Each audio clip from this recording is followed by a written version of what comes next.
Nobody knows who these kids are. Most of them just college dropouts, students, just teenagers.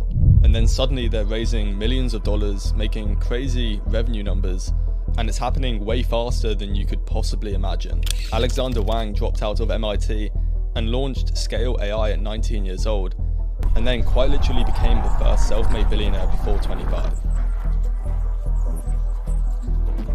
Zach Yadigari, still in high school, built Cow AI, an AI calorie tracking platform, and within the first year got to 30 million in ARR. And these are just a few of them. There are so many more that we don't even know. And behind them are a new wave of teenagers and young founders who just aren't going to play by the old rules. Even then, I was asking myself, how is this possible? How are they scaling this fast? How are they raising this much money? How are they getting so many users? Like, some of these kids are literally going from 0 to millions. Not in years, but months. Like, what is their playbook? They have to be doing something that we're not. And that's what this documentary is about. It's real, tactical insights that you can take away and change your life with. So if you're watching this and feel like you've missed the wave, this is your new start. This is for the builders who are just getting started, for the creator who wants to launch their first app, for the young entrepreneur that was once me, and if I had this, it would have completely changed everything and sped up my success tenfold. It was Wednesday evening. I saw this article in Forbes, and it was about these two Yale University students who had raised, I think, $3.4 million in literally 14 days. And they had built the first AI social network. Their names were Nathaniel Johnson and Sean Hargrove. So I got my phone and hopped on Instagram. I sent him a message saying, like, we have to talk. Raising $3.4 million in 14 days whilst being in university is something not many people can do. There must be a formula that he's running. And he actually agreed to hop on a call, and you're going to get to see that. And what he shares will completely change the way you think about building a startup or any online business, for that fact. But you're going to have to stick around for that.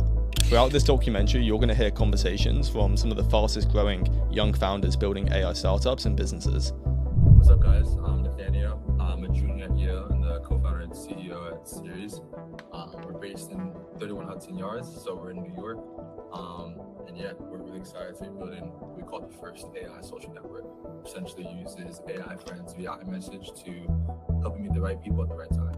Cool. So yeah, my name's Lachlan O'Brien. I'm one of the co-founders from PointWise. I'm 25 years old, based out here in the UK, down south. Because these people aren't just exceptions, they're the future. They're a sign of what's coming, of how fast things can move when you understand the game and when you understand what the market really wants. You're going to be able to essentially text your AI friend, and it will connect you to someone in their warm network to help you make the right connection. Yeah, go ahead. What if I want a new date instead of a co-founder? Yeah, you can do that too. I mean, the goal is to find warm networks that know someone who you're looking for mutual value add. Okay, so if it's a matchmaker, then how does it know my match can help? I'm more of a taker than a giver. Well, I mean, the goal here is to build relationships, right? We're not trying to just take and give. I mean, we create this not to quantify numbers. I'll be sharing insights that allow you to learn the playbook these founders are using to make millions of dollars and transcend into a reality most would quite literally never believe is possible. So by the end of this documentary, you'll have the secrets on exactly how these young founders are using AI to build their apps and to make insane profit. And that will give you the source so you can do the same before the window closes, even if you've got no idea what you're doing right now. Stage 1, the PainKiller test. The best startup ideas don't start with hype. They start with headaches. They scream through wasted time. They show up in your life every day, in your job, long before you can ever call them a business. You have to ask yourself, is your idea a vitamin, which is nice to have, or a painkiller, which you must have? Painkillers win. They solve urgent, painful, expansive problems. And right now, the market is flooded with vitamins. Harvard professor Clayton Christensen broke this down with his jobs to be done theory, also known as JTBD. People don't want your product, they want an outcome.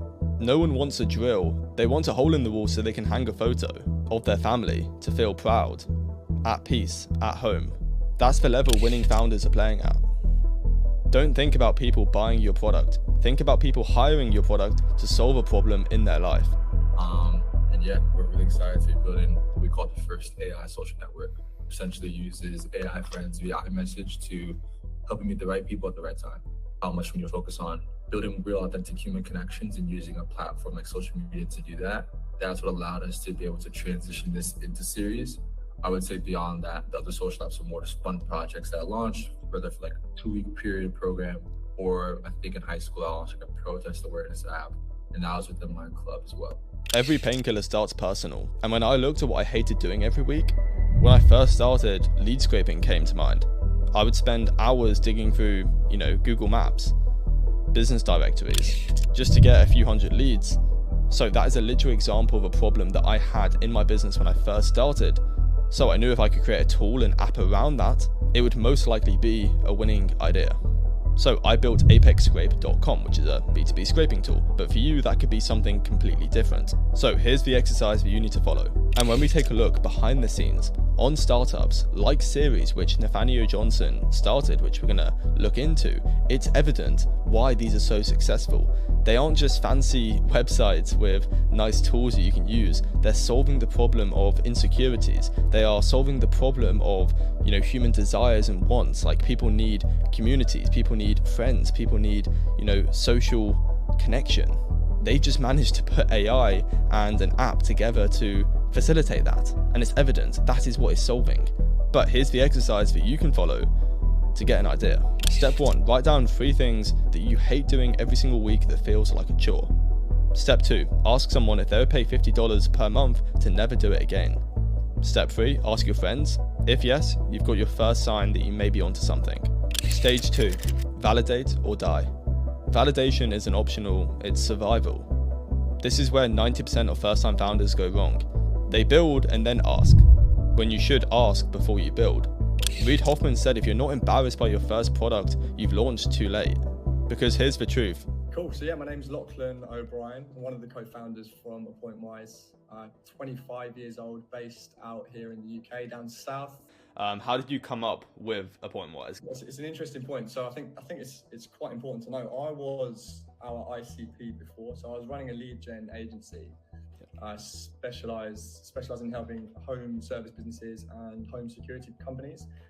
Just the classic lead generation, appointment setting, and yeah, we had the problem that our current users face, right? So we were struggling with low conversion rates on leads to appointments, and we were experiencing relatively high client churn, and we knew that we desperately needed to improve our client results and overall client experience. So yeah, it was our idea, myself and my co-founder Ollie.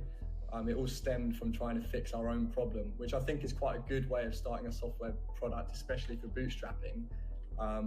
We were our ICP. We knew our problems that we were facing quite intimately. So, it naturally just meant that we were fixing our own problem. Startups don't fail because their tech sucks. They fail because no one wants what they've built. In 2025, validation is easier than ever. Step 1, you can mock it. You don't even need to code it. Use Notion or Figma. Step 2, share it in forums, post on X, post on your Instagram story. Drop it in Facebook groups, Reddit. Step 3, watch behavior. Are people DMing you for it? Asking to pay, or just saying it's a cool idea? Bearing in mind, you don't have to have created anything by this point. You're not validating your product, you're validating your assumptions on whether that product would do well. And if your assumptions are wrong, the faster you find out, the better. Dropbox had a video demo with no actual product. They collected 70,000 emails in 48 hours. Loom had a sign up button which redirected to something saying that we're not live yet, just so they could test the amount of clicks on their website. And that is true. Superhuman didn't launch until 250 people said, yes, I will buy.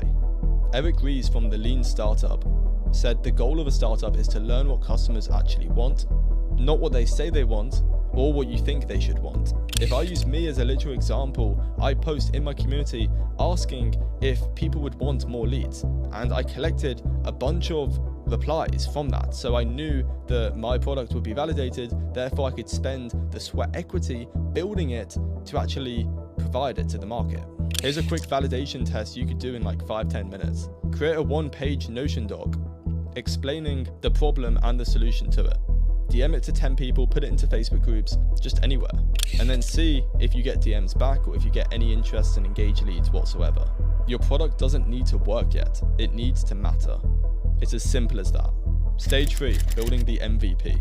So you validated your idea, you've got some potential prospects in the pipeline, people that are interested. Maybe it's friends, maybe it's family, maybe it's, just people in your warm network. It doesn't really matter at this stage. Well, ideally people in your cold network, because they're non-affiliated and non-biased, but let's just keep it simple. Now it's time to make it real. Not polished, not perfect, just real enough. If no one will use your duct tape version, then trust me, no one is going to buy your polished one. This is the MVP stage, the minimal viable product. Whether you're selling automations, whether you're selling whatever it may be for your online business, your startup, your AI app, it doesn't really matter.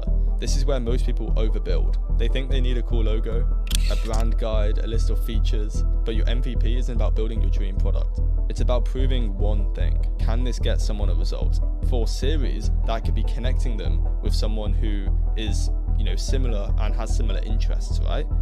Therefore, they are delivering a result, and that will ultimately just increase their LTGP, their lifetime gross profit. If we look at real MVP case studies, Stripe, the payment processor which we all know and use probably, was just a form, a manual email response. Zapier started in a very similar way with just a Google form. Manual zaps done behind the scenes because they understand that you shouldn't just build something without getting yeses and getting engaged leads or people ready to hand you over cash from their pocket. Perplexity was just one clean search bar interface on top of a GPT.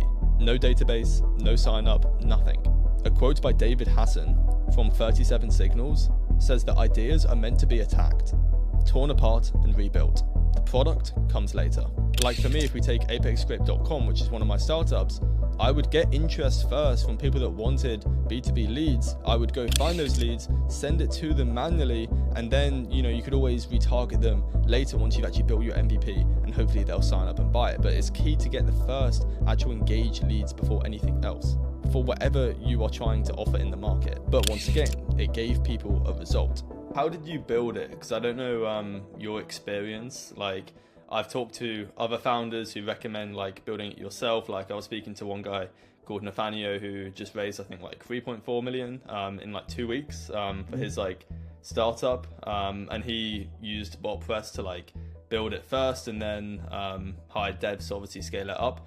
But in terms of an MVP, how did you actually, because I've seen the platform, so I'm quite involved in the space, so I've got an idea of it, but maybe just share your not advice, but just your story on how you actually built it, basically, I guess.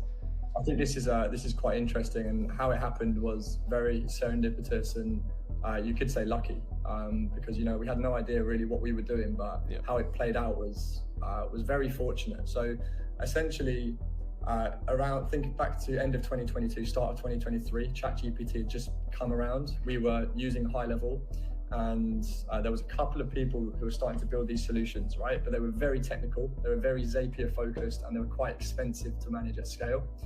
My business partner, Ollie, who's the technical lead in the company, I'm definitely not a developer or a technical co-founder.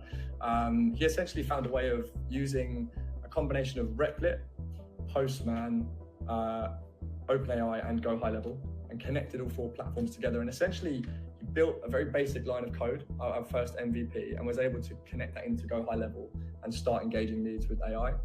But there was no front-end application. It really was just the code. This line of code was hosted through Replit and Postman and just connected into High Level. So that then allowed us to start getting better results for clients. We immediately started seeing better response times to leads, that automated qualification, automated follow-up. Clients were happier, retention was increasing, and we realized we were onto something. We were quite ahead of the curve as well. So that was essentially our MVP. Now what we did from here is we realized other agencies would love this. So we packaged it into a DIY course that other agencies could follow through a video guide and implement for themselves. So we built that course. We set up a Facebook ads funnel and just ran some basic talking head ads and sent traffic through to a VSL funnel where they could purchase this product for what started off as $397, then it was $497, and I think we scaled up to $597.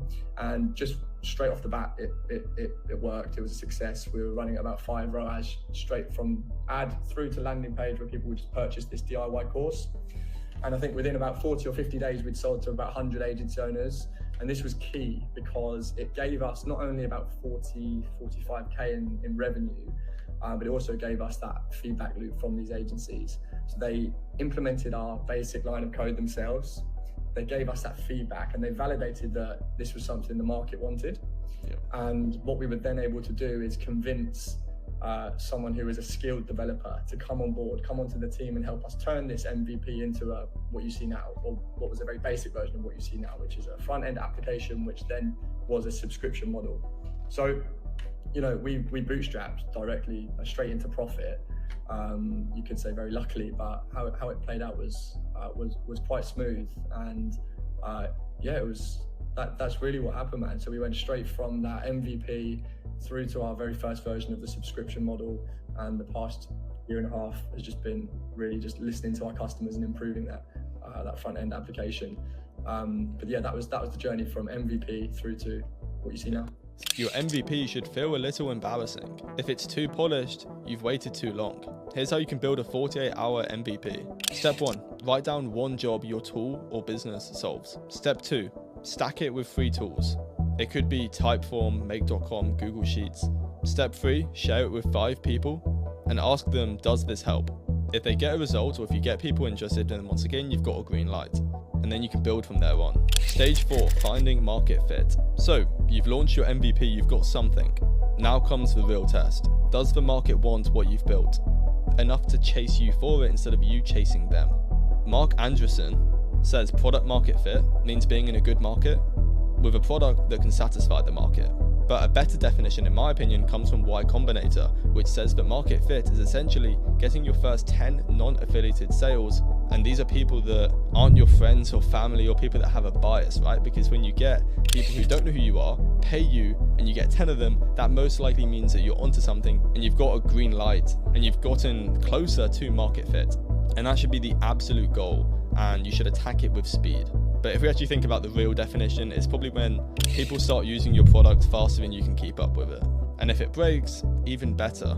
And if people DM you asking for when it's back up once it's broken, that's a really good sign.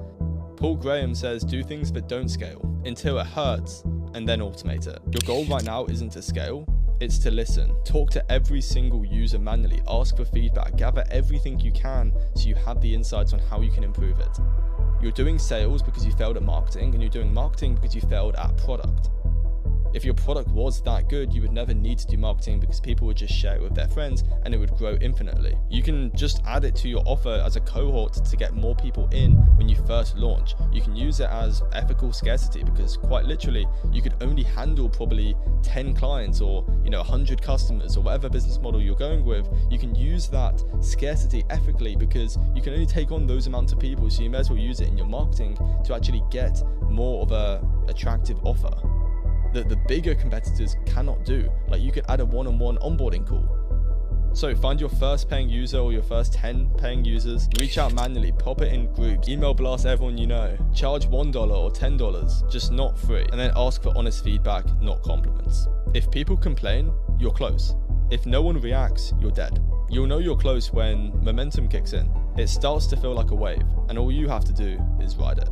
With Apex Scrape, we went from 0 to pretty much $1,000 in low ticket sales, which is around 20 paying customers in the first 7 days. But once again, we had pre-verified that people would want this, and that's the right way to do it. Stage 5, be loud or get left behind.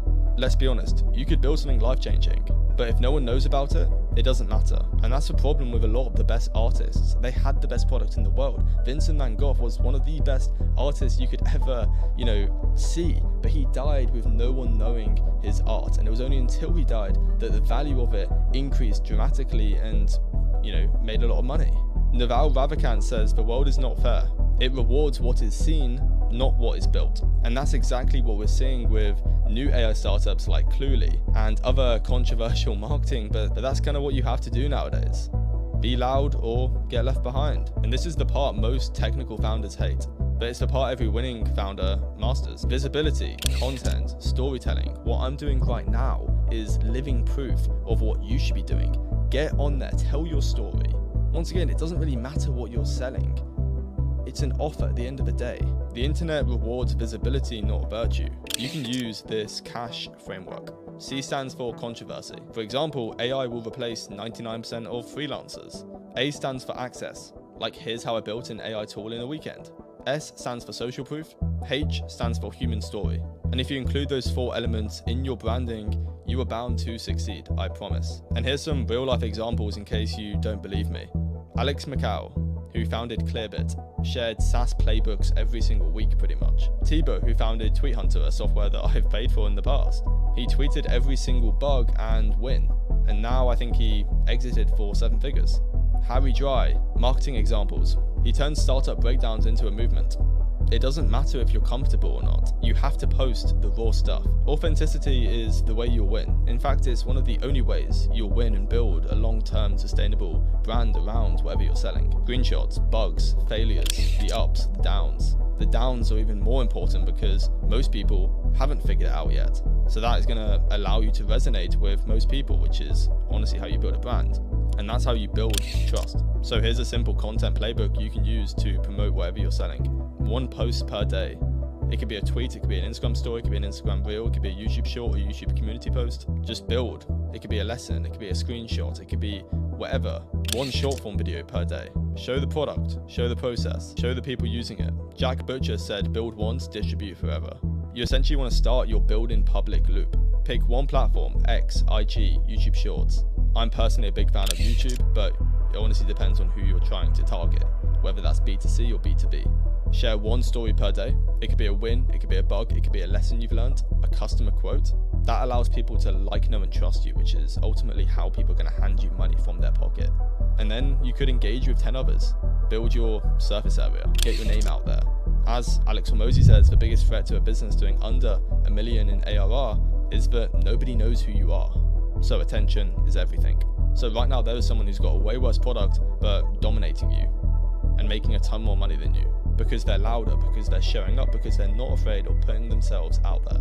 They're just seen and you're not. So don't wait for perfection. Start sharing what you're building before you're ready. An amazing quote is that being an entrepreneur is like jumping off a cliff and having to build your parachute on the way down, and that's just how it goes. Think about it. Document, don't market. It shouldn't feel like you're selling anyone. It shouldn't feel like you're marketing. It should feel like you're providing so much value and goodwill that by nature people are going to have to abide by the law of reciprocity and hand you money, and that's just how the world works.